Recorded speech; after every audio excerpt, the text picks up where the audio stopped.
Bien, buenas tardes. Vamos a continuar con una nueva sesión del curso de Química y Medio Ambiente y les recuerdo más o menos dónde estábamos. Si hay algo que se me olvide, me lo recuerdan.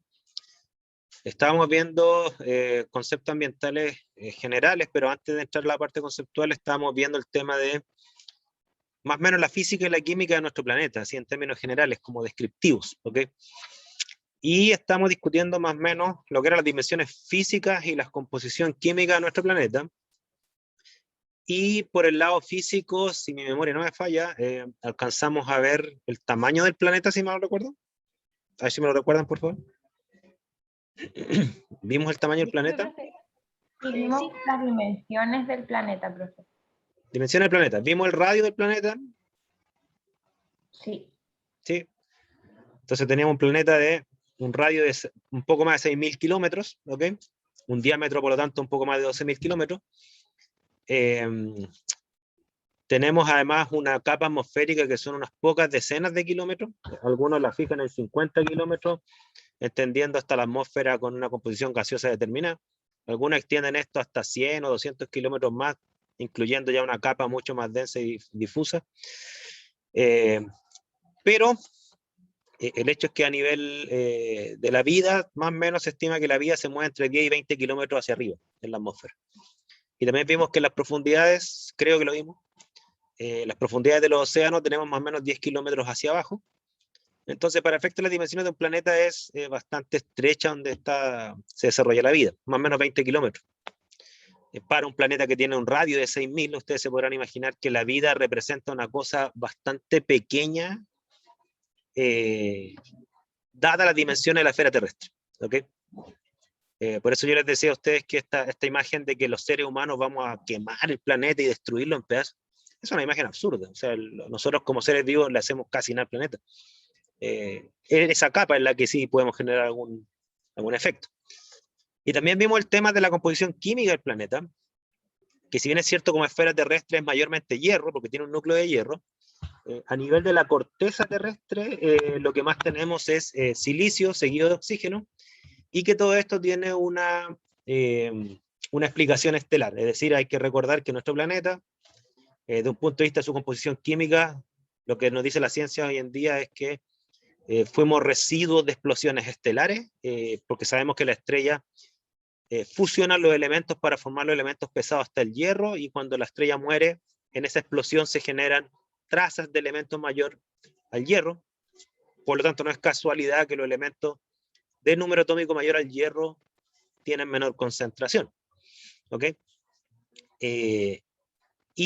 Junto con la parte química, ¿no es cierto? Nosotros tenemos una corteza terrestre rica en silicio y oxígeno, y tenemos una gravedad suficiente para albergar atmósfera, o sea, un cuerpo esférico que no tiene tanta gravedad como el planeta terrestre, no tendría atmósfera, como lo que pasa con la Luna, no tiene gravedad para retener gases. ¿Okay? Y creo que más o menos quedamos ahí. Bueno, y la otra, la historia de nuestro planeta, que en una edad del universo de aproximadamente 13, 14 mil millones de años de existencia, nuestro planeta más o menos tiene 4.000 millones de años, más o menos entre 2.000 y 3.000 millones de años están las primeras formas de vida, y nosotros como seres humanos aparecimos hace unos cuantos millones de años, 1 millón, 2 millones, 500.000 años, pero más o menos por ahí, o sea, muy, muy al final. Y nosotros estamos acostumbrados entonces a una composición química y a una física planetaria muy reciente, muy reciente. ¿Okay? Sin embargo, hay formas de vida mucho más ancestrales que nosotros y que tienen una tolerancia a una atmósfera, o sea, una física y una química mucho más diversa que la que nosotros estamos acostumbrados. Por ejemplo, algunas bacterias, algunos insectos, algunos reptiles, ¿no es cierto? Tienen mucha mayor tolerancia a los cambios climáticos, cambios de temperatura, radiación que nosotros. Y en eso creo que habíamos quedado. No sé si hay alguna duda, consulta o algo que dije que se me escapó en este breve resumen. ¿Dudas, consultas, comentarios, aportes? Profesor, ¿Sí? ¿cuáles eran los elementos principales en la corteza? Sí, el principal es silicio y oxígeno, los principales. De hecho, aquí lo tengo. Aquí está la composición. En la corteza terrestre, que sería la torta que está arriba, ¿no es cierto? lo que predomina por lejos es silicio y oxígeno. ¿Okay?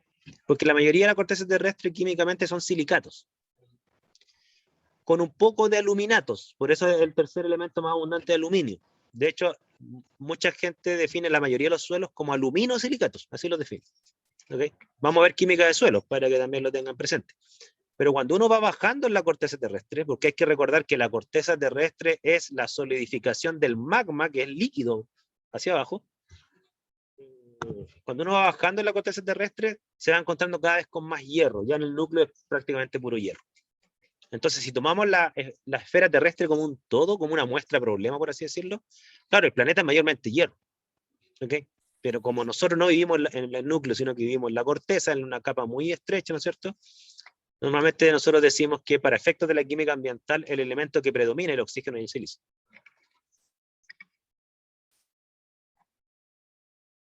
Profesor, disculpe. ¿Sí? Esta presentación, ¿usted la podría compartir? Es que está muy buena con los datos, ¿sí? Para Sí, por poder supuesto. estudiar. Por supuesto. Ya, bueno. Yo, si se me olvida, me lo recuerdan. ¿Ya? Yo, de hecho, subí unos documentos que son de, bueno, de otros países incluso, que hacen un resumen incluso mucho más profundo que este. Pero también les dije yo que vean la serie Cosmos, ahí está, pero muy bien explicada. Las dos series. No sé si la alcanzaron a ver. Les di una tarea de fin de semana. Más dudas, consultas, comentarios, aportes.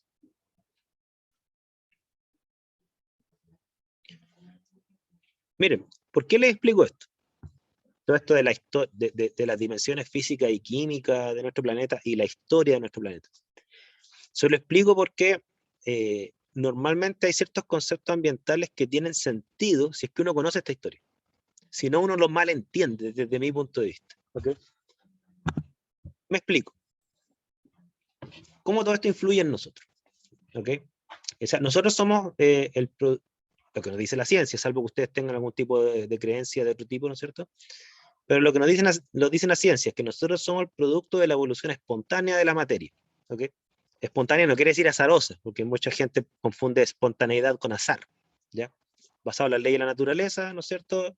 Lo que nos dice la ciencia es que, bueno, la evolución espontánea de la materia, en base a sus leyes, se va combinando en sistemas cada vez más complejos, hasta que apareció las primeras formas de vida, y no es de extrañar que mientras más antiguos son los fósiles, más simples son las formas de vida, más abajo están en las capas sedimentarias, o sea, toda la evidencia científica es bastante contundente al respecto. Y esto influye en nosotros porque nosotros, como les mencioné en la clase pasada, nosotros estamos acostumbrados como especie desde un punto de vista histórico, no como el humano moderno actual, ¿cierto? Estamos acostumbrados a una física y una química súper acotada y es de la última etapa de la vida de la Tierra. ¿Ya? No somos una especie particularmente resistente, somos bastante frágiles. Nuestra única ventaja adaptativa es nuestra inteligencia, que nos da la capacidad de hacer herramientas, de planificar cosas, ¿no es cierto? De formar sistemas comunitarios bien complejos, y de ese punto de vista compensamos nuestra fragilidad con toda nuestra habilidad intelectual. ¿Okay? Porque físicamente, insisto, somos re débiles, súper débiles. ¿Okay? Comparado con un perro, comparado con una vaca, comparado con casi cualquier mamífero, en estricto rigor. Ahora, esto influye en nosotros por el tema de la vida, como les dije, ¿no es cierto? Déjenme avanzar. Y porque, en última instancia, nosotros, ¿a qué estamos acostumbrados? Fíjense. Nosotros estamos acostumbrados a un suelo rico en silicio, oxígeno y aluminio, ¿ok? No estamos acostumbrados a un suelo rico en arsénico, ni un suelo rico en cadmio. Cuando digo rico me refiero a concentración. Nosotros aguantamos unas pocas partes por millón de cadmio, unas pocas partes por millón de mercurio. ¿Okay? Por otra parte, nosotros estamos acostumbrados a una atmósfera oxidante.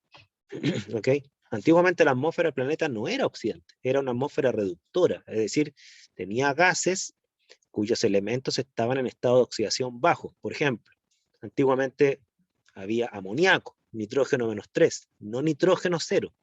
¿Okay? Antiguamente no había oxígeno, el oxígeno estaba como formando parte del agua, o sea, oxígeno -2, pero no había oxígeno 0. ¿Okay? Antiguamente había metano, no tanto CO2, por lo tanto había carbono en estado 4, no carbono en estado -4. Quiere decir que estábamos, las formas de vida ancestrales tienen una química más adaptada a medio ambientes reductores, es decir, sustancias químicas que portan una gran cantidad de electrones, y por lo tanto la química se adapta, la vida se adapta a ese tipo de química. Nosotros no, tenemos una adaptación a una química oxidante, ¿ok? Por eso tenemos más tolerancia al hierro 3 que al hierro 2, tenemos más tolerancia al arsénico 5 que al arsénico 3, tenemos más tolerancia, bueno, podría seguir con la lista, pero ustedes me entienden, ¿no es cierto? Al fósforo 5 que al fósforo 3. Hay muchas conexiones entre la historia evolutiva y la química a la cual nosotros toleramos, ¿ok? Y al respecto, déjenme, para nosotros entendernos en términos ambientales, hemos hecho algunos conceptos que son súper antropocéntricos. ¿A qué me refiero con antropocéntricos? Que no tienen una referente clara a la naturaleza, sino que son conceptos que tienen sentido desde nuestro punto de vista como seres humanos. ¿Ok? ¿Me explico? Aquí hay algunos conceptos que son muy importantes que aparecen en esta diapositiva. Número 1, los compartimentos ambientales, ¿ok? Lo que se llama atmósfera, litósfera, hidrósfera y biosfera. Es decir, si tomamos el medio ambiente donde nos desenvolvemos nosotros, ¿ok? Podemos definir 4 compartimentos. ¿Quiere decir que no hay más? No, hay bastantes más, pero hay otros compartimentos que nosotros no tenemos ninguna interacción con ellos. Por ejemplo, aquí no aparece en ninguno de estos compartimentos, se refieren al núcleo de la Tierra, por ejemplo, ¿ya? La atmósfera, ¿no es cierto? Disculpe que me comí todas las tildes.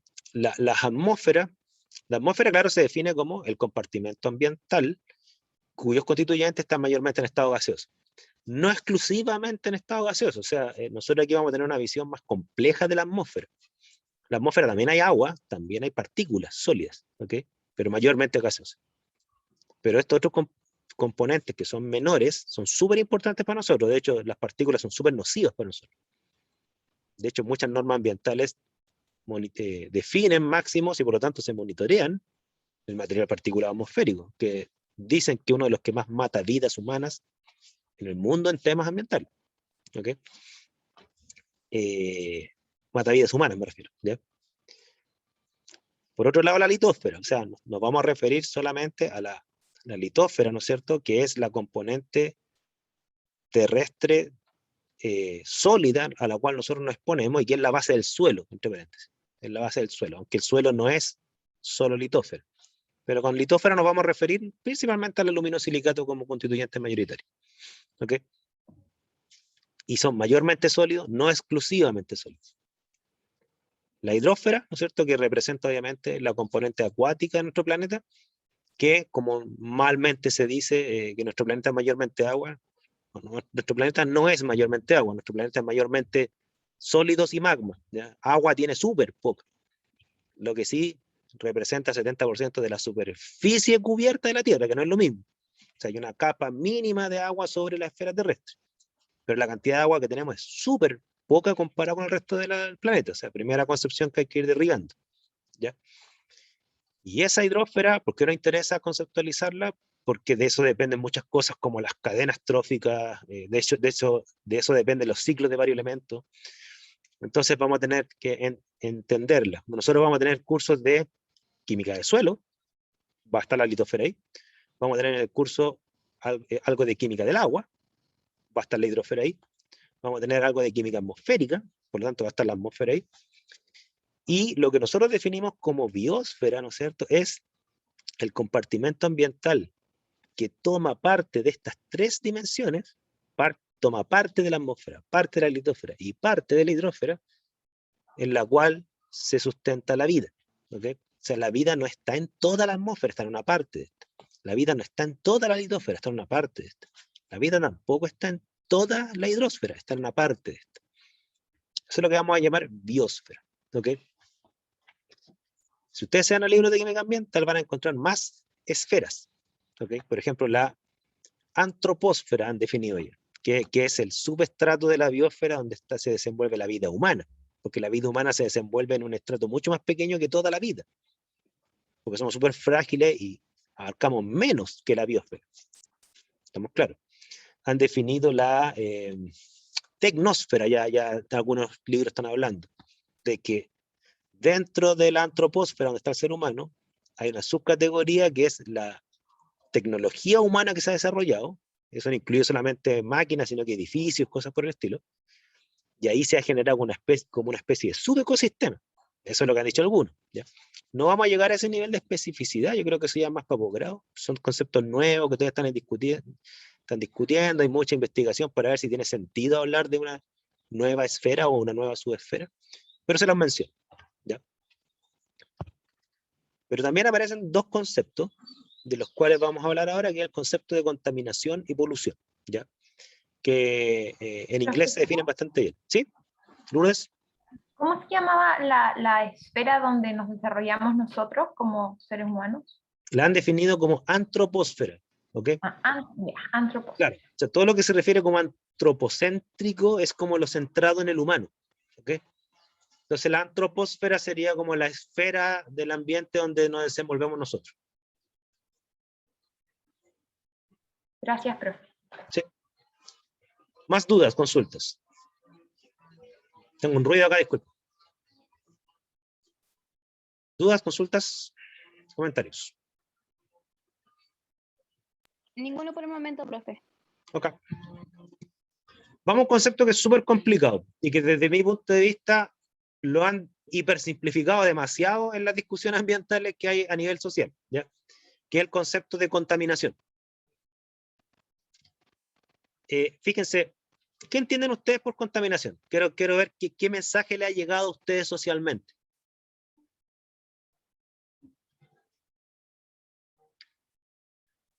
Para ustedes, ¿qué es la contaminación? Según yo, así como puede decir en la imagen, es como una perturbación que hace el ser humano a un ambiente, pero no una perturbación positiva, sino que negativa, ya sea deforestando o también creando artículos que empiecen como a perturbar el ambiente, no sé cómo decirlo, ¿Sí? pero que jueguen en contra de lo que normalmente estamos acostumbrados.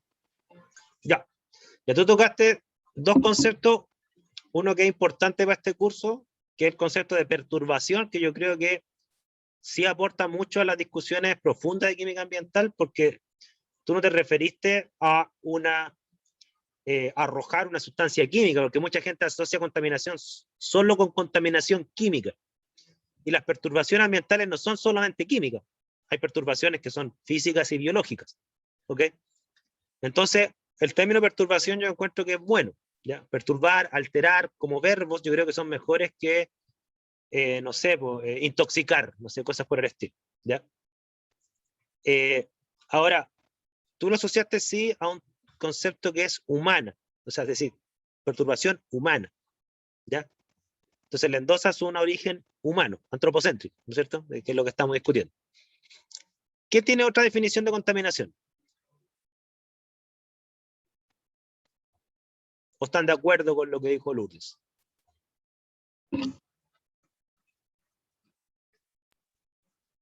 Profe, no fui yo, fue ¿No fuiste otra tú? compañera, pero Ah, ya. no, creo que fue Mary, creo, Ah, no Mary, estoy discúlpame. segura, creo que Sí, fui yo. Discúlpame.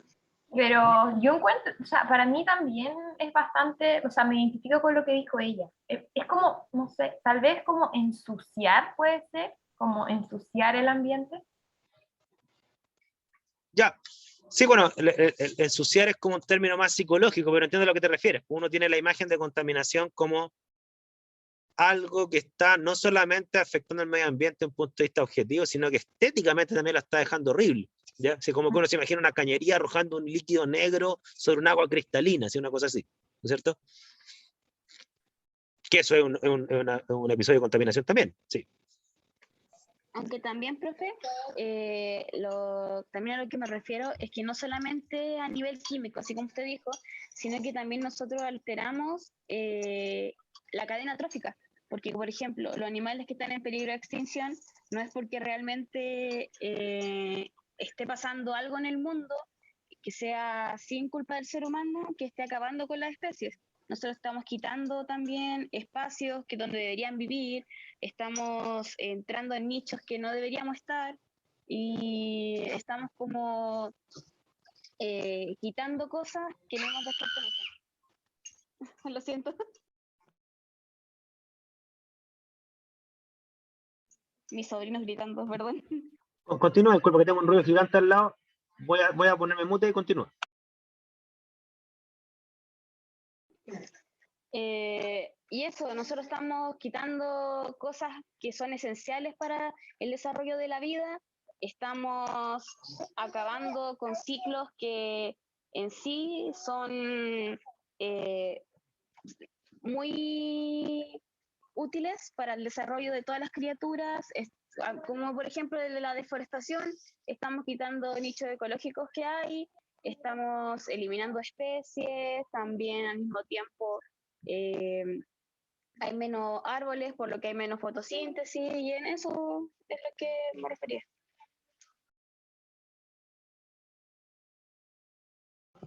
Vale.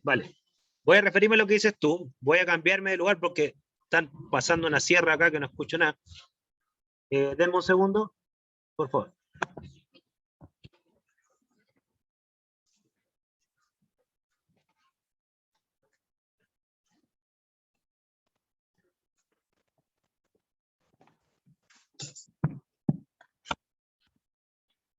Ahora sí, eso me pasa por trabajar en la terraza. Ya, tú lo asocias al tema entonces de afectar la cadena trófica. O sea, por lo tanto, estás circunscribiendo la contaminación solamente a un tipo de perturbación, la perturbación que tiene un efecto sobre la cadena trófica. ¿Ok? O tú hablaste de nicho ecológico, ¿no es cierto? Súper. De hecho, lo que tú mencionas, como tú lo tienes definido. ¿Sí? ¿Perdón? ¿Aló? ¿Se escucha? ¿Sí? Sí. ¿Yo? ¿Sí? Dale, Lo que pasa es que yo encuentro que una perturbación conlleva a otra perturbación y así sucesivamente. Un efecto dominó más o menos, por así decirlo. Que una perturbación en el medio ambiente va a generar cambios en las condiciones y estos cambios en las condiciones va a generar cambios en la diversidad y en el ecosistema en general. Y este cambio en el ecosistema y así, es un cambio en cadena.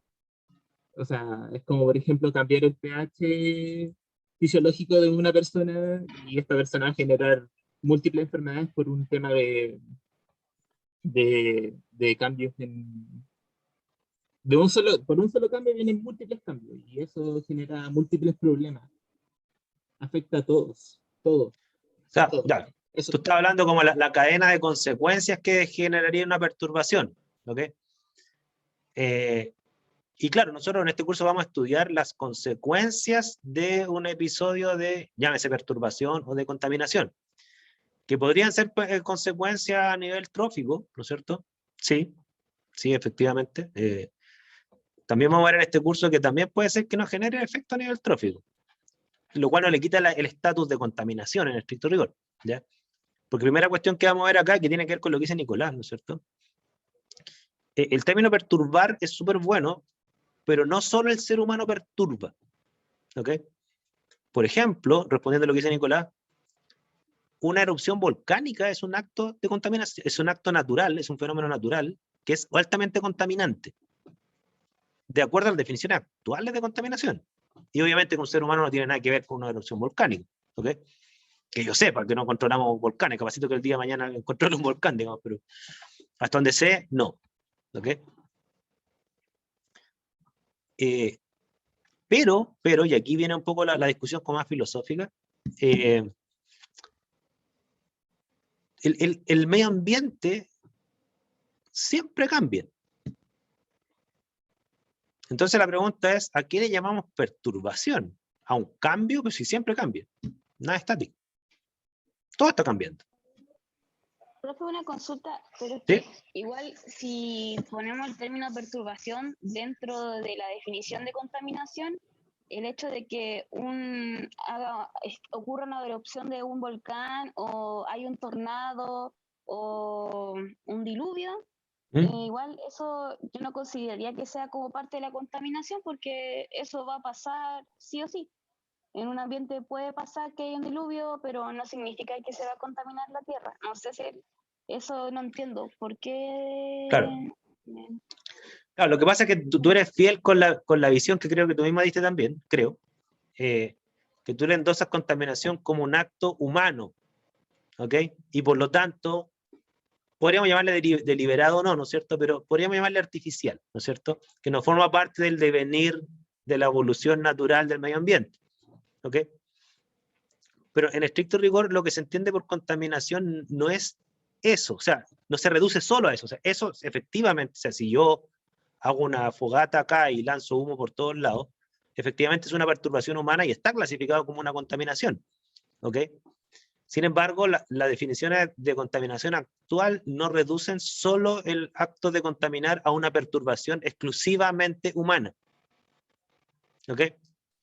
O sea, hay cosas que son muy perturbantes o más perturbantes que lo que hacemos los humanos y son clasificadas como contaminación hoy en día, ¿ya? Discúlpame, te interrumpí. No, eso era lo que quería preguntar. Entonces, perturbación, cualquier cosa que perturbe el ambiente va a ser contaminación, a pesar de que sea humano o un fenómeno natural. Claro, pero con un matiz que tiene que ver con la pregunta que hice yo, porque si uno lo deja solamente así, cualquier perturbación sobre el medio ambiente, sea hasta química, física o biológica, ¿no es cierto?, podría ser llamada como contaminación física, química o biológica. Sin embargo, esa definición todavía carece de un pero, ¿no es cierto?, que es la pregunta que yo les quiero hacer pensar, ¿no es cierto?, que tiene que ver en parte con lo que dice Nicolás, que es decir, ¿pero a qué le llamamos perturbación? Porque no a cualquier cambio le podemos llamar perturbación, sino quiere decir que el medio ambiente constantemente está siendo perturbado, si cambia. ¿Ok? Y aquí Nicolás dice, te doy el tiro la palabra a Liz, mira, para leer lo que dice Nicolás, te doy la palabra a ti. Dice, Nicolás dice, un cambio en las condiciones de equilibrio materiales y energéticas en el espacio-tiempo podría ser una perturbación. Sí, un cambio en las condiciones, pero ¿cuáles son esas condiciones? ¿De dónde las sacamos? Piénselo. Liz, disculpe. No, No, es que era Fanny. No. Ya, dale, Fanny entonces, Fanny. O sea, también para allá, filo. ¿cómo? Ya, vamos a poner ya. Primero Liz y después Fanny. Ya, disculpen, no sé quién pide la palabra primero. Liz y después Fanny, dale. Es que yo, por lo menos por mi percepción, diría que una perturbación negativa en el ambiente, de cualquier tipo y de cualquier origen, pero una perturbación negativa sobre el ambiente en el cual se produce, yo la definiría como una contaminación. Ya, voy a tomar lo que dice Liz, negativa, pero negativa ¿para quién? Para Piensa. el medio ambiente en donde está y para los seres vivos que están dentro de ese medio ambiente. Ya, vamos a dejar eso entre paréntesis lo que dices tú, ¿ya? Porque voy a hacer los que duden, no les quiero dar respuesta. Fanny. No, de hecho iba a decir como lo mismo, de que era así como un cambio, pero que sí traía consecuencias que fueran negativas. Como porque pueden haber cambios que quizás sean positivos y también es perturbar, pero claro, si no sé, pues hay un aluvión y había muchas madrigueras de conejos y se inundaron y murieron todos, pero gracias a eso igual se abrió así como que una nueva rama de algún río y pudo traer agua así como que a más partes de un ambiente. Habría ahí como que hacer el peso de qué fue malo y qué fue bueno, porque quizás murieron muchos conejitos, pero también sirvió para que otro lugar tuviera mucha más agua. Es que ese es lo que dice Fanny, exactamente uno de los problemas de decir que sea dañino. Porque uno dice, ¿para quién? La mayoría de los cambios que ocurren son dañinos para algunas especies y muy positivos para otras. Por ejemplo, uno dirá, mira qué dañino el meteorito que cayó en el Golfo de México y que aniquiló a gran parte de los dinosaurios. Pero fue súper bueno para nosotros. No sé si me explico. Si no, no hubiésemos aparecido, ¿ok? Como especie. Como también uno podría decir, oye, mira, qué mal el cambio climático, el incremento del clima, puede ser que extingamos a la humanidad. Capaz que eso sea súper bueno para el resto del ecosistema. ¿Ya? Mary. Profe, y puede ser que el tema de se agregue también para definir qué es bueno o malo tenga que ver con si es reversible o no. Como por ejemplo, si un daño es tan profundo que no se puede revertir, eso podría ser considerado contaminación. En cambio, si este daño es por un fenómeno natural, que no solamente que puede seguir con el ciclo, no sea considerado tan malo, por lo que no es tan contaminar, sino que es simplemente un hecho natural. No sé si se entiende la idea. Sí, no, se entiende la idea y lo que sí, claro, tu propuesta tiene la siguiente complejidad. Por ejemplo, uno de los mayores cambios climáticos que han ocurrido fue precisamente cuando aparecieron las bacterias que hacían fotosíntesis, que cambiaron la atmósfera reductora a oxidante. Es un cambio químico monstruoso. ¿Ok? Fue natural, si es que entendemos natural como cualquier cosa que no es afectada por el ser humano, ¿no es cierto? Cualquier cambio que no es generado por el ser humano sería natural, supongamos. Ya bueno, ese fue un cambio natural, irreversible, gigante, muy dañino para algunas especies. De hecho, las especies que están acostumbradas a ambientes reductores, muchas desaparecieron. ¿Ok? Fue muy bueno para nosotros, en última instancia. ¿Ok? Entonces, claro, el tema de que sea dañino, siempre viene la pregunta, ¿para quién? Porque si uno dice para el medio ambiente, pero que el medio ambiente son varios compartimentos interactuando y varias especies interactuando, y a veces es bueno para una parte del medio ambiente y es malo para otro. ¿Ok? Entonces, por ejemplo, aquí, voy a leer una cosa que creo que escribió ya Christopher, ¿no es cierto? Dice, contaminación me suena que es un sistema que ha sido estudiado con anterioridad y tiene un registro de sus componentes que no varía en el tiempo cuando se agrega un agente externo. Ahí es contaminación. Ya, voy a tomar eso que dice Christopher, que es contaminación sería respecto de un sistema estudiado con anterioridad, en donde existe un registro de sus componentes.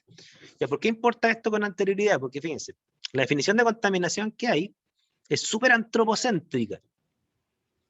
Es contaminación para el ser humano. ¿Ok? ¿Y por qué digo para el ser humano? Porque el sistema de referencia que se toma hoy en día es cómo era el medio ambiente antes de la revolución industrial. Ese es nuestro punto de referencia. Por ejemplo, cambio climático. Bueno, ¿cómo era el clima antes de la revolución industrial? 200 ppm de CO2, ¿no es cierto? 1 grado menos. Ahora hay el doble de CO2, 1 grado más. ¿Respecto a qué? Antes de la revolución industrial. ¿Y por qué antes de la revolución industrial? Porque nosotros entendemos que, si bien es cierto, todas las especies alteran el medio ambiente, no solo nosotros, los grandes episodios de alteramiento del medio ambiente humano vienen después de la industria. No digo que el ser humano no ha alterado el ambiente antes, lo ha alterado, pero en menor dimensión, nada más que eso. En menor dimensión. O sea, el ser humano ha aniquilado especies mucho antes de la revolución industrial, desde que fuimos cazadores, ¿ya? Y sedentarios. Aniquilamos todo a nuestro alrededor y reformamos el medio ambiente para nuestra seguridad y supervivencia. ¿Ok? Lo cual no implica, como dicen ahí, que ese alteramiento genera daño. Quiere decir que alteramos el medio ambiente respecto a una línea base. A veces ese daño, a veces ese alteramiento genera un daño, por ejemplo, un efecto tóxico sobre la vida. Ahí se llama polución. O sea, polución sería una subcategoría de contaminación dañina, ¿ok? Con efectos tóxicos. Claro, y como dicen acá, antes de nosotros se extinguieron especies por otras causas. Meteoritos, o porque apareció una nueva especie que se comía a otra, no sé, 1000 cosas. Entonces, claro, cuando uno dice, mire, sí, disculpe, dale. No, que le ibas a preguntar si podría explicar de nuevo qué era polución. Polución sería una subcategoría de contaminación, pero que genera efectos tóxicos. Algunos lo definen sobre la vida o sobre la biosfera. Algunos le ponen esa categoría.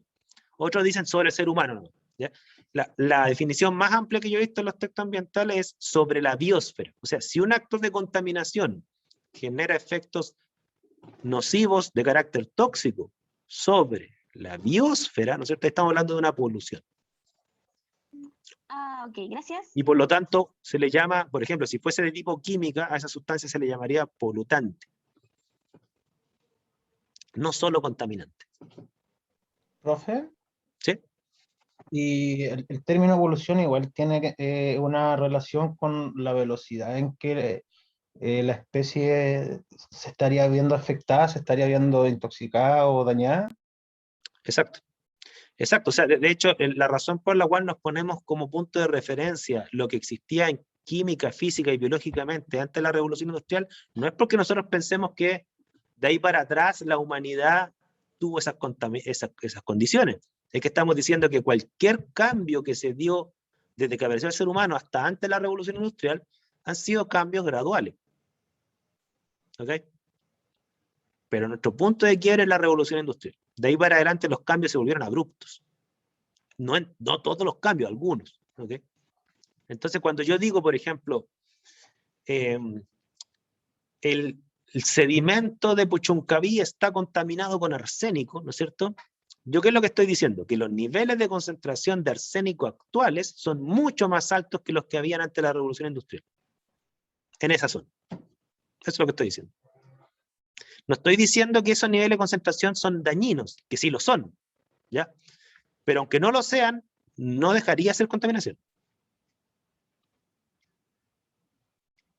No sé si me explico. Sí, se entiende. ¿Ok? Y esto es aplicable no solo a la química, también a la física y a la biología. O sea, cuando nosotros decimos, fíjese, esta es una definición que es bien, a mí me llama la atención, ¿eh? Cómo lo plantean los biólogos.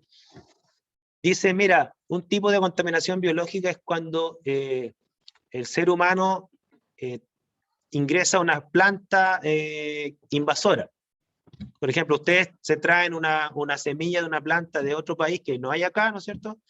La ponen acá, empieza a reproducirse y de repente empiezan a poblar con esa planta una zona que nunca había estado ese vegetal.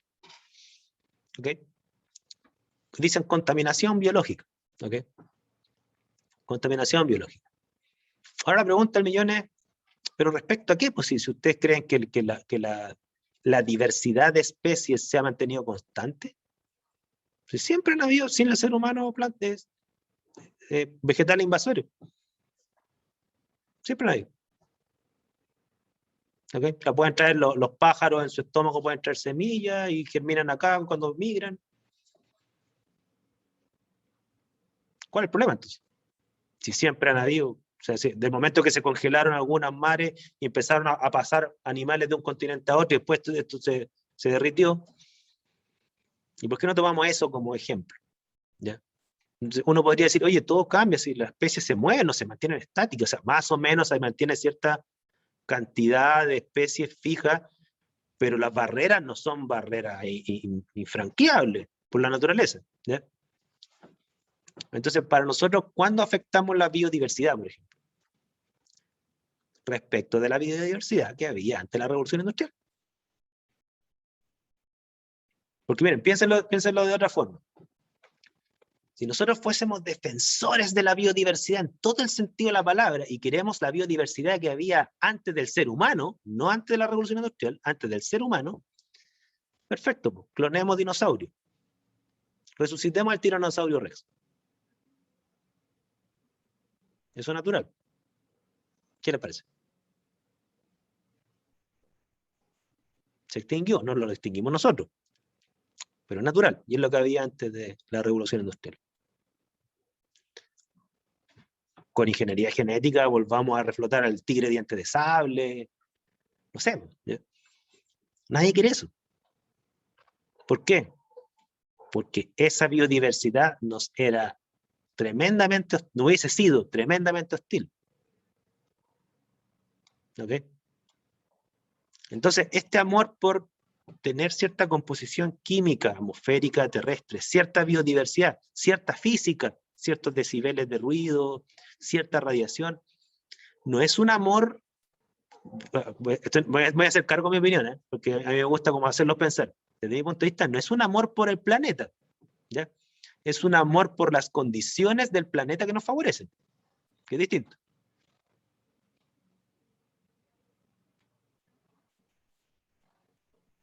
No sé si están de acuerdo conmigo. Profe, Uh-huh. respecto a eso como de cuando se daña un medio ambiente trayendo especies de otras partes, yo lo que más he escuchado es como que, no sé, pues afectan a las especies nativas que estaban ahí. Es como, el que llegó primero es el que importa al final. ¿Quién estaba primero?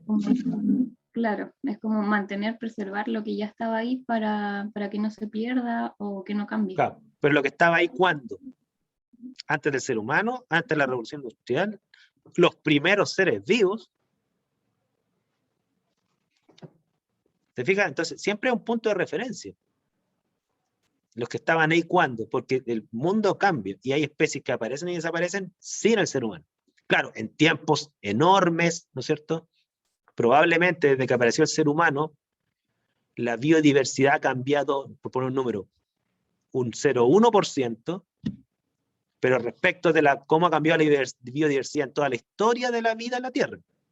Si ese fuese el 100% de cambio, toda la historia de la vida de la Tierra, quizás la biodiversidad ha cambiado un 0,1% desde que está el ser humano.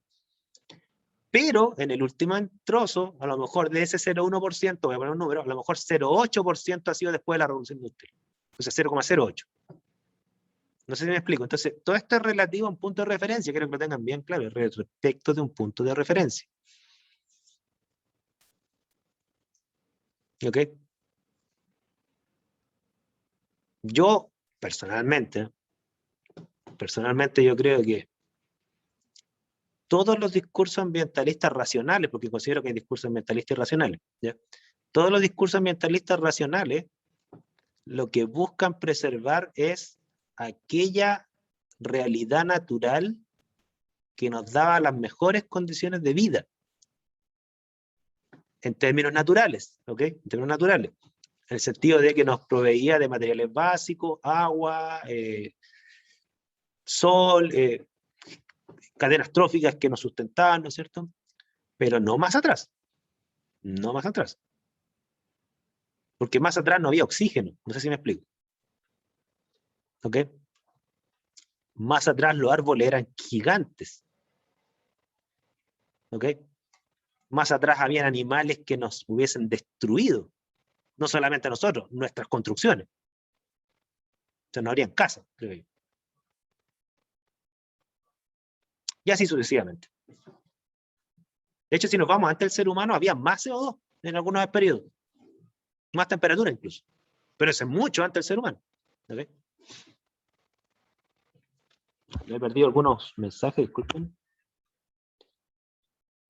Claro, en este caso muchas especies son extinguidoras, por así decirlo, claro. Antes que nosotros se extinguieron especies por otras causas.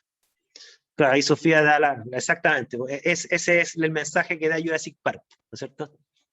En el fondo Jurassic Park, yo creo, ¿no es cierto?, que da un mensaje que es peligroso traer un nicho ecológico previo al humano a la época actual. Eso es muy peligroso. ¿Ok? Porque los nichos ecológicos son frágiles, o sea, nicho ecológico en el sentido de todos los compartimentos ambientales que nos rodean, que nos sustentan, ¿no es cierto? El nicho ecológico nuestro no es el mismo nicho ecológico que había para los dinosaurios. ¿Ya? Y claro, ¿cuál es el nicho ecológico menos perturbado del cual tenemos registro como humanos ante la revolución industrial? Ese es nuestro punto de referencia. ¿Ok? Por ejemplo, si yo le digo a usted, ¿a partir de qué nivel de concentración de plomo ustedes consideran que el agua está contaminada?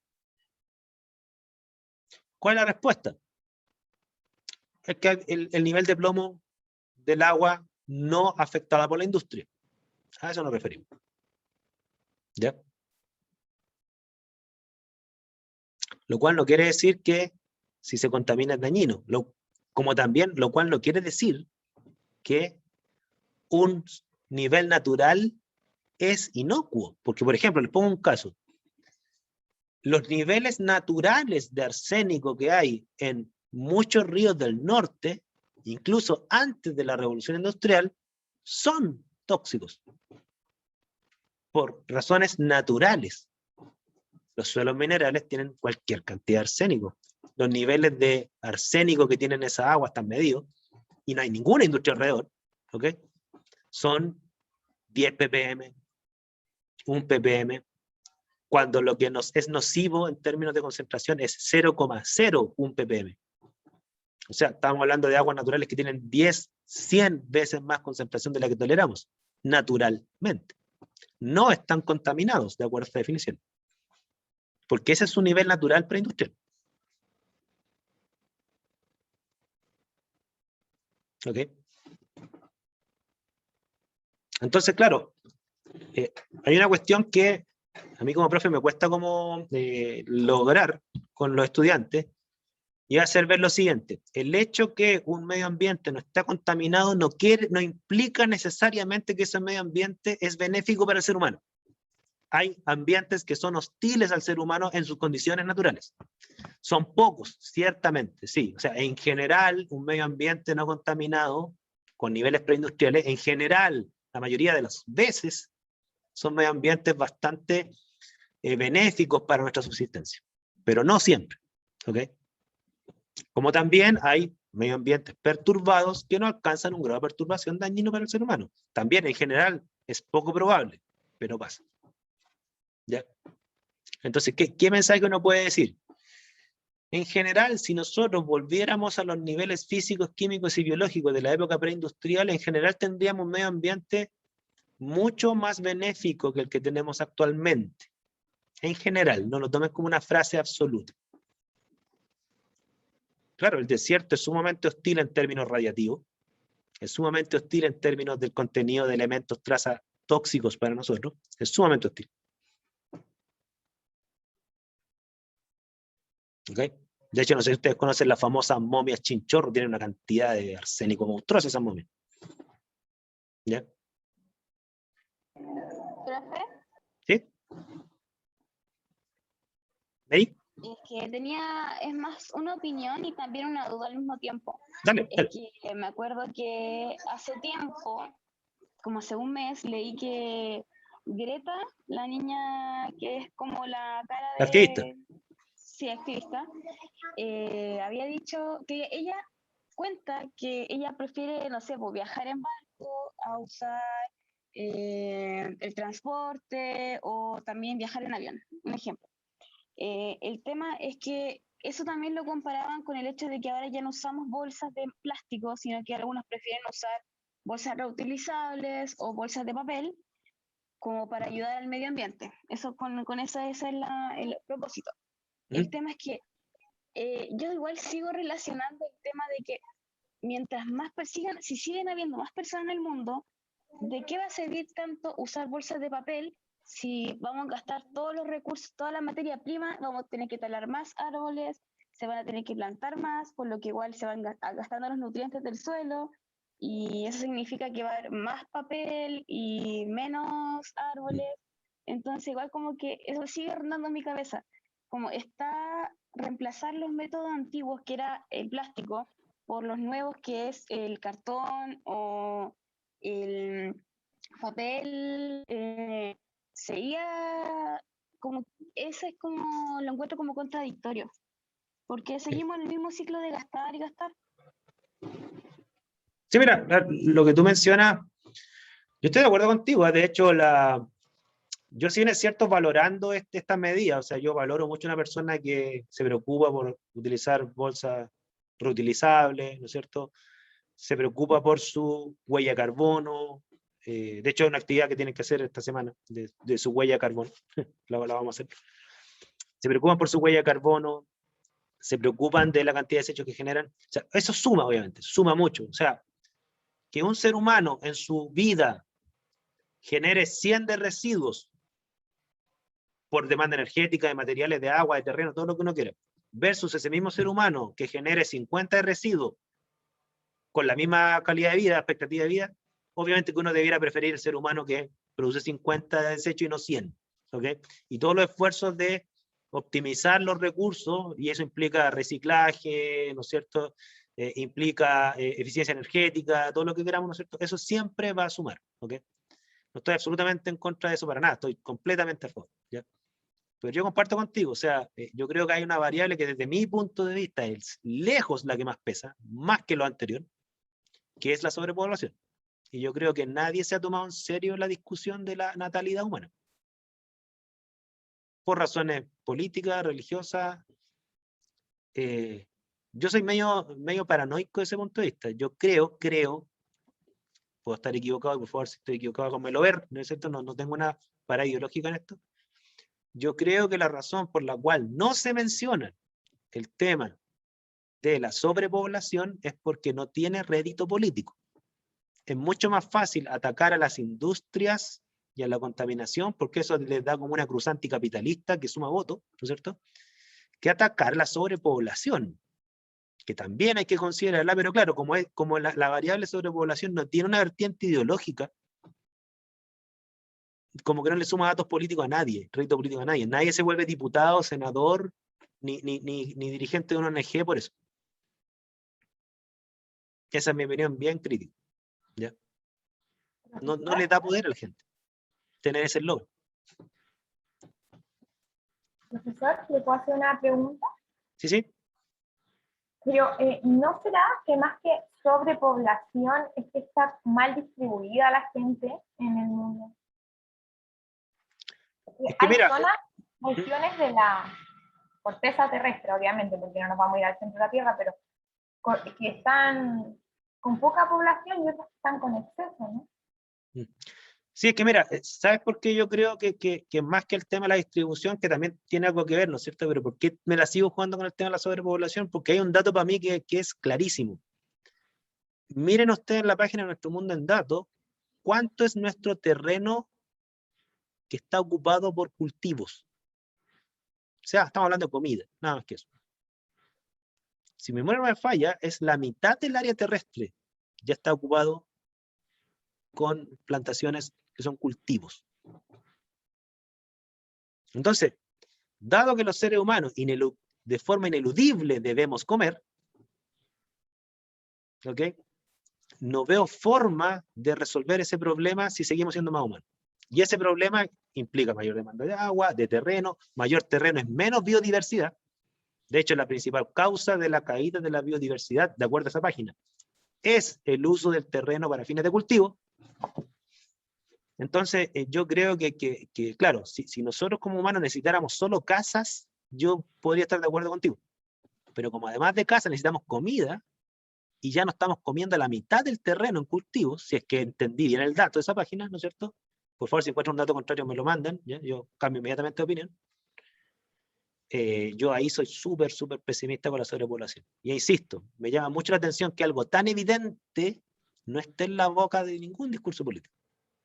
Porque claro, si yo digo la sobrepoblación, no ataco a ninguna ideología. ¿Ok? Denle una vuelta. Y tú decías, Christopher, que tenía una opinión brígida. Perdón, te interrumpí, Lourdes. Deja que Christopher me dejó... Es que, no sé, mire, para ser ¿Cuál es tu opinión sincero, brígida? O sea, aquí hay libertad de expresión. yo no sé, mire, yo creo que la gente no se, digamos, los políticos o todas las personas que están arriba no se meten con el tema de la población o de la sobrepoblación, por un tema de que para ellos es mejor tener más gente para que vote por ellos. Y aparte que así, igual es complicado decir, ¿sabes qué? Oye, hay mucha gente, hay varias gente que va a decir, ¿sabes qué? No, empiezan a tener problemas, meten a Dios entre medio y todo el show, entonces ahí queda la embarrada. Y la otra es que, no sé, yo también tengo otra opinión que tiene que ver con el tema de la comida. Para mí, el tema de las plantaciones, yo fui en su tiempo vegetariano. Hace bastante tiempo, ahora por cosa de tiempo, con mis cabros chicos, pues es más fácil llegar y comprar las cuestiones listas, entonces ya. Pero, no sé, hace mucho tiempo, cuando estaba como por el 2015, 2016, busqué muchos datos y la mayoría de las plantaciones, entre eso que es para hacer plantación de forraje de animales. Sí, eso es cierto. Entonces, en ese caso, si bajáramos la ingesta de carne, o por lo menos, porque se matan 68.7 billones de gallinas para alimentación.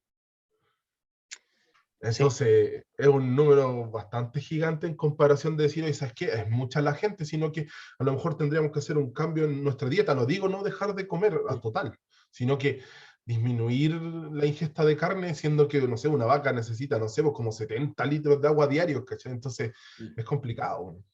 Sí, es cierto. Eso que dices tú está absolutamente avalado por los datos de la misma página que les recomendé. Ahí creo que hay un gráfico que muestra cuántas hectáreas se necesitan para producir 2100 calorías a través de la alimentación carnívora, por ejemplo, comiendo carne de vaca, de cerdo, de pollo, a través de comer huevo o de comer vegetales. Y las barras, que son así enormes para producir las calorías vía carne bajan, pero así para vegetales.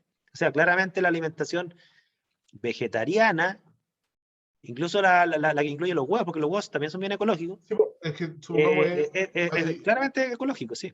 sí, po, obviamente hay diferentes tipos de alimentación. Digamos, en mi tiempo yo fui ovo-lacto, es decir, fue con huevo y leche. Ujú. Y bueno, igual tengo compañeros que eran veganos, ¿cachai? Y ellos se suplementaban y todo el tema. Entonces tampoco digamos que la dieta era tan mal, siempre se hicieron sus chequeos mensuales o anuales cuando se hacían y nunca tuvieron problemas hasta ahora siguen siendo veganos. Yo me fui de ese tema porque es un show buscar. Ahora es mucho más fácil. En ese tiempo también era más difícil. Ahora los mismos supermercados tienen cosas vegetarianas. En ese tiempo yo no tenía nada. De hecho, yo iba a comprar, no sé, pues para allá, para Quillota, cuestión, y me las traía. Y tenía menos niños también. Pues, y tenía más tiempo. Pero eso yo pienso que es un cambio también, porque tenemos que tirarnos para ese lado. Comer menos carne y no dejarla, sino que comer menos, porque si no, ahí sí que no nos vamos, ¿cachai? Más que hacer menos gente. Sí, mira, lo que pasa es que, como te digo, yo digo, lo único que estoy planteando aquí es que son variables que influyen, ¿ya? La discusión que podemos tener, un poco la que dices tú, decir, ya, pero a ver, pero ¿no será mejor irse por esta variable más que por esta? Pero no podemos desconocer las dos. A eso es lo que va mi punto. Ahora, yo conozco ese gráfico, como digo, yo apoyo ese tema. Yo no tengo la fuerza de voluntad para ser vegetariano, honestamente, no la tengo. Ya, por lo menos tengo que comer huevo. ¿Ya? Ahora, lo que sí a mí me preocupa de la variable que, por ejemplo, soy bien escéptico de que la variable vegetarianismo podría resolver esto, asumiendo que pudiéramos hacer una política que obligara a la gente a alimentarse de esa forma, que eso ya sería muy difícil, ¿no es cierto? Pero supongamos que lo logramos.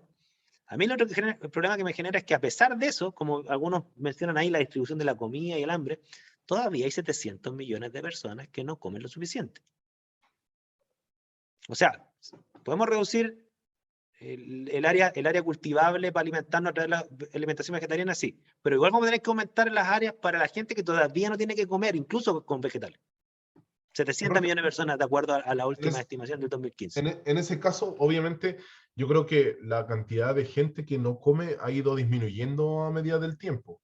Sí. En comparación hace muchos Pero años. todavía hay 700 millones de hambrientos. Sí, y tiene que ver también con el tema de que a medida que nosotros vamos estudiando, que también es uno de los gráficos que mostró el otro día, a medida que vamos teniendo más estudios, la gente va teniendo menos niños. Y eso también es una cuestión que va ahora en aumento, digamos. Ojalá, desde mi punto de vista, ojalá que vaya en aumento, ¿ok? Es que yo lo he visto. Claro. Porque ojalá que siga en aumento. Yo sé que la baja en hijos, no la baja en población, la población está en aumento. La baja en número de hijos se está expandiendo a nivel mundial. Yo considero que eso es una buena noticia ambientalmente hablando. Yo creo que la población no ha disminuido por el tema también que tiene que ver con la esperanza de vida, porque ha aumentado tanto la esperanza de vida y la gente ya no se muere tanto como antes con todos los avances tecnológicos y de medicina. Tienen hijos también, pero no tantos como antes. Pero yo creo que va a llegar un punto en que eso se va a estancar o va a tener un proceso que no va a pasar, va a haber un equilibrio. Eso es lo que pienso yo. No, sí, de hecho eso está estimado, antes de la palabra Mary, en base a la demografía que hay y la natalidad, se están proyectando las curvas. Dicen que probablemente vamos a llegar a ser entre 11.000 a 12.000 millones de habitantes de aquí a fin de siglo. Y ahí la curva alcanzaría la pendiente cero y empezaría a bajar. Pero recuerden que somos 7.000, o sea, parece que vamos a llegar a 11 o 12.000. ¿Ok? O sea, vamos a subir casi un 50%, más de un 50% de la población actual. Yo creo que es mucho, en mi opinión. Mary. Pero yo igual estoy de acuerdo con mi compañero que igual si disminuimos el consumo de carnes o productos animales, podríamos causar un impacto en lo que es el tema de guardar recursos, pero también yo creo que todo esto tiene que ver, agregar también el tema de lo político, lo religioso y cómo el capitalismo también ayuda a incrementar el desperdicio, como por ejemplo, si en una tienda las personas venden, pongamos un pueblo de 50 personas, una tienda se instala, va a vender, en vez de vender, por ejemplo, 50 pollos, obvio que no lo van a vender así, sino que van a hacer por la alta demanda, porque una persona puede ir a comprar 2 pollos, van a matar 100 pollos y puede que esos 100 pollos no se vendan y se van a terminar botando, entonces ahí hay desperdicio. Y entonces, más allá de que muchas personas coman carne, puede que se produzca mucho, se mate mucho animal y eso no se alcance a vender. Entonces ahí va como el tema de cómo se mueve la economía por la alta demanda y también, por el otro lado, cuántas personas sobre la población, también tiene que ver con el tema religioso, porque se mete qué es la ética que tiene el ser humano, que le enseñan a uno desde pequeño, así como el respeto por la vida, mientras más seamos, mejor, un ejemplo así. Entonces, igual en el tema de cuánto es el daño que causa el ser humano, hace que todo esto cambie. No sé si se me entiende lo que quiero decir. Sí, que claro, tú tocas muchos temas, o sea, son muchos temas que a nivel social, desde todo punto de vista, cuando se han intentado abordar esos temas, por ejemplo, el tema de la oferta y la demanda, el tema del número de hijos, ¿no es cierto? Todos los experimentos que han intentado controlar ambas dimensiones han sido un fracaso. Han sido un fracaso. La economía planificada ha sido un fracaso. En todas las partes del mundo se ha tratado de aplicar. Y el control de hijos ha funcionado en dictaduras, nunca en democracia. ¿Ok? Imagínense una revuelta social por un control de natalidad. ¿Por qué ustedes creen que ningún político se atreve a decir eso? Es porque no es popular, ¿se fijan? Los políticos de derecha dicen no, la libertad, ¿no es cierto? Entonces no controlen los hijos, el mercado lo regulará. O sea, cuando los hijos se encarezcan van a tener menos hijos. En el fondo, eso es una visión, ¿no es cierto? Los políticos de izquierda, que son pro planificación, ¿no es cierto? No se atreven a decir controlemos la natalidad. Es por la misma razón que no se atreven a decir vamos a hacer un sistema de jubilación donde usted imponga un 20%. ¿Están escuchando eso ustedes alguna vez de un político? Cuando esa es la solución. Aunque no les guste la AFP, supongamos que no vamos a un sistema estatal solidario. Pero matemáticamente hay que imponer más, el doble de lo que estamos imponiendo ahora. Y eso no es popular, nadie se atreve a decirlo. Y como los políticos quieren el poder, no quieren dar mensajes impopulares. Hasta que vienen las reventones sociales, que ya los conocemos bastante bien, ¿cierto? Entonces, yo creo que cuando uno quiere, ya sea planificar la demanda o planificar los hijos, un político se expone a que no lo elijan o a una explosión social. Entonces, yo personalmente no veo la solución. Como dato, había escuchado hace tiempo que, no me acuerdo en qué país exactamente, pero estaba como el gobierno puso como un beneficio a aquellos que tengan menos cantidad de hijos, así como si tu hijo tienes uno solamente, le pagamos los estudios, pero si tienes otro hijo, es la mitad del estudio para uno y así para el segundo la otra mitad. Si tienes un tercero, ya el tercero queda como que sin regalía y también le baja el seguro social. Al cuarto ya le cobran. Ya te cobran por tener hijos. Está bien, por consumir muchos recursos. Sí, claro, lo que pasa es que, insisto, todas estas cuestiones son políticamente impopulares y no sé si la sociedad las va a aguantar. Porque muchas veces la gente explota por muchas cosas que se acumulan, pero a veces no son explosiones racionales, son explosiones emocionales. Y por mucho que racionalmente podríamos defender el tema del control de la natalidad, yo no sé si emocionalmente la sociedad lo aguantaría. Profe, ¿Sí? ¿qué pasaría si llegáramos ya como a un punto en que emocionalmente sí se empezaran a sumar los ánimos porque estaría ya el planeta tan mal y surgiría otro estallido y ahí los políticos legislarían esto? El estallido por agua, el estallido por comida, el estallido por espacio. Las cosas explotan por algún lado. Eso estamos claros. Van a explotar por algún lado. ¿Ya? No tengo la solución, honestamente. Si en este curso no la voy a... O sea, pretender que una persona da una solución de todo esto, ¿no? Yo creo que son muchas cuestiones que están involucradas. De todas formas, yo les voy a mostrar algunos casos que han habido soluciones a casos complejos. Por ejemplo, el agujero en la capa de ozono. Esa cuestión se resolvió. Fue unos pocos casos exitosos. ¿Ya? Yo tengo así una clase especial de ese caso, que es como un ejemplo de que podemos lograr cosas. ¿Ok? pero se tuvieron que dar muchas cosas al mismo tiempo para conseguir un éxito en una amenaza ambiental de carácter global. ¿Ya? No es fácil, no es fácil.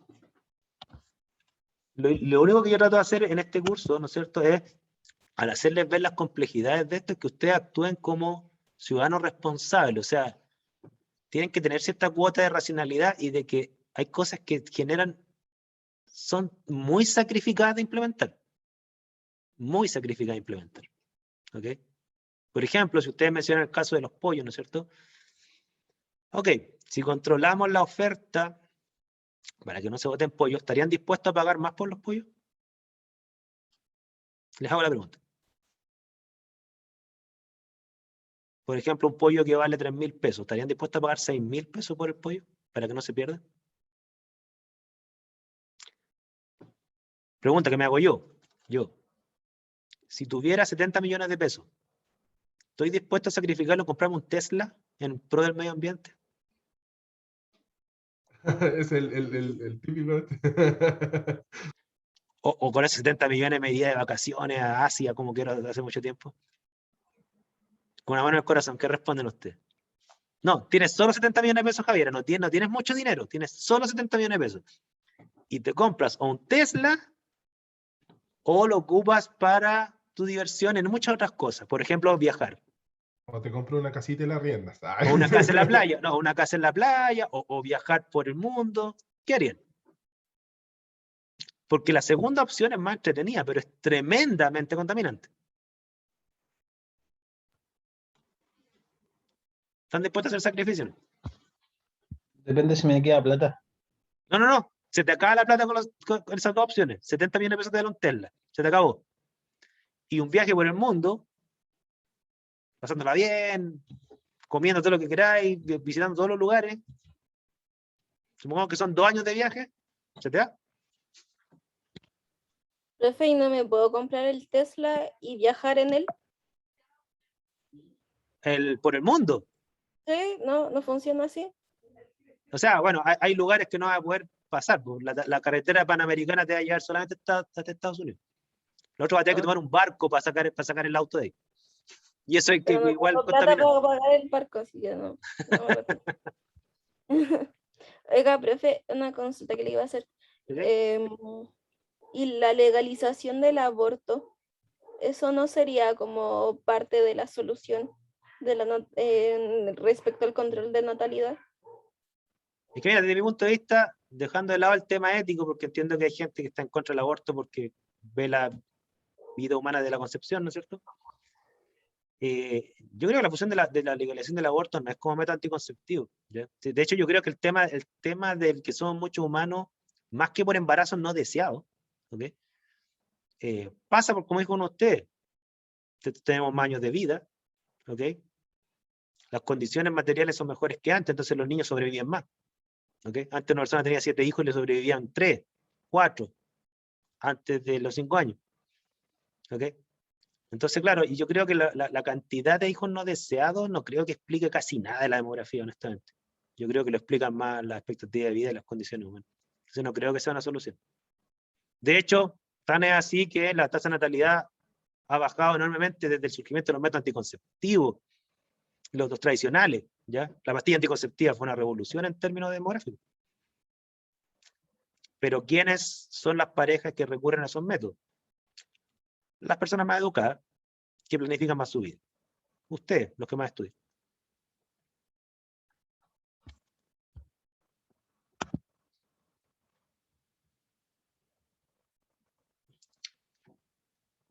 Sí, bueno, tú ya sabemos, Christopher, que tienes 3 hijos, ya sí. Bueno. Christopher ya contaminó suficiente.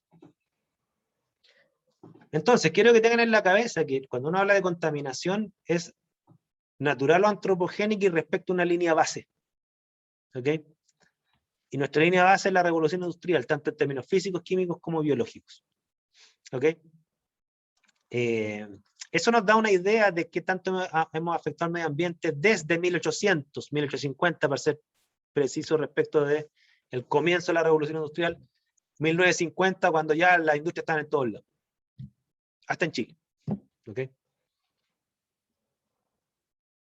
Entonces, gran parte del conocimiento ambiental es bastante reciente, porque como que después de 1950 como que nos empezamos a preocupar un poco esta cuestión, cuando ya las industrias estaban matando gente. ¿Ok?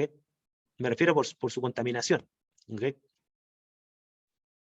Y claro, ahí empezaron lo que se llaman, ¿no es cierto?, los índices de contaminación. Y todos tienen como punto de referencia la revolución industrial. ¿Ok? Entonces entendamos ese concepto de contaminación que estoy diciendo. ¿Ya?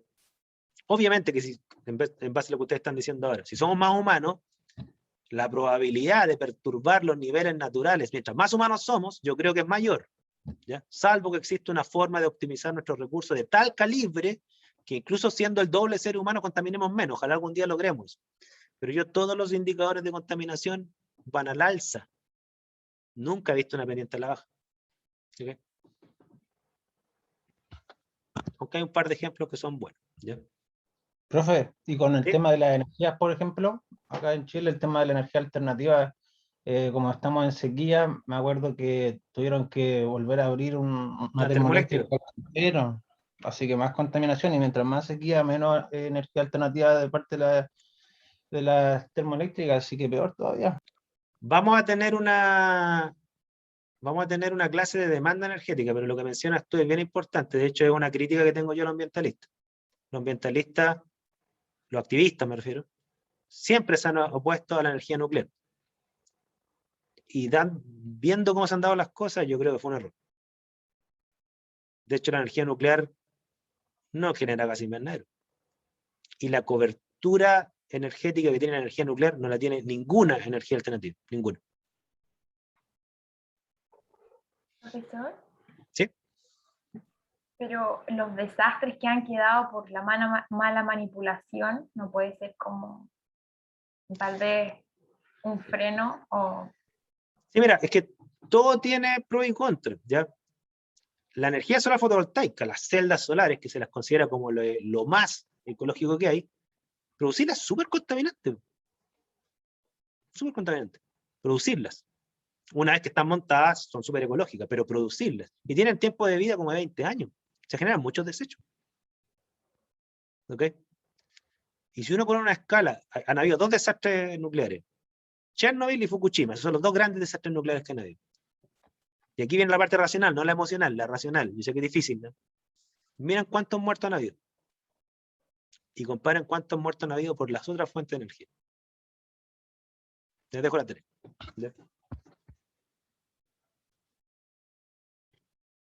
Ya, lo vamos a dejar hasta aquí porque no quiero abusar del tiempo, porque ya son 15:40. Y nos vemos mañana, ¿cierto? Mañana. Que estén bien. Igual usted, Muchas gracias, profesor. profe. Chao. Ah, profe, Ahora, nos vemos. gracias.